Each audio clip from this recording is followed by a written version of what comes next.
अहिल्यानगर शहरात लग्न समारंभात महिलेशी गैरवर्तन करत ॲसिड टाकून जाळण्याची धमकी दिल्याची घटना घडली आहे।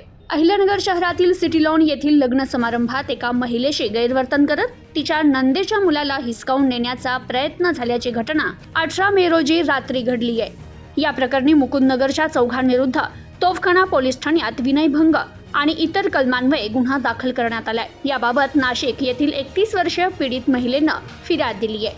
त्यांनी फिर्यादीत म्हटलंय, त्यांच्या नंदेचे मुकुंदनगर येथील व्यक्तीशी लग्न झालं असून त्यांना 3 वर्षाचा मुलगा आहे। कौटुंबिक वादामुळे नणंद सध्या मुलासह नाशिक येथे माहेरी राहते। सोमवारी फिर्यादी आणि त्यांचे कुटुंबीय नातेवाईकांच्या लग्नासाठी अहिल्यानगर शहरातील सिटी लॉन येथे आले होते। रात्री 10 वाजण्याच्या सुमारास नंदेचा पती तेथे आला आणि मुलाला माझ्या ताब्यात द्या अशी मागणी करू लागला। त्यावेळी फिर्यादीच्या सासऱ्यांनी त्याला समजावून सांगत तू नाशिकला ये, येथे मुलाला घेऊन जाऊ नको असं सांगितलं। मात्र त्यानं तुम्ही बाहेर या, तुम्हाला दाखवतो अशी धमकी देत तेथून तो निघून गेला। त्यानंतर रात्री 11 वाजता फिर्यादी या मुलाला सोबत घेऊन पार्किंगकडे जात असताना संशयित पुन्हा सिटी लॉनच्या गेटवर आला। त्यानं मुलाला जबरदस्तीनं हिसकावून घेण्याचा प्रयत्न केला।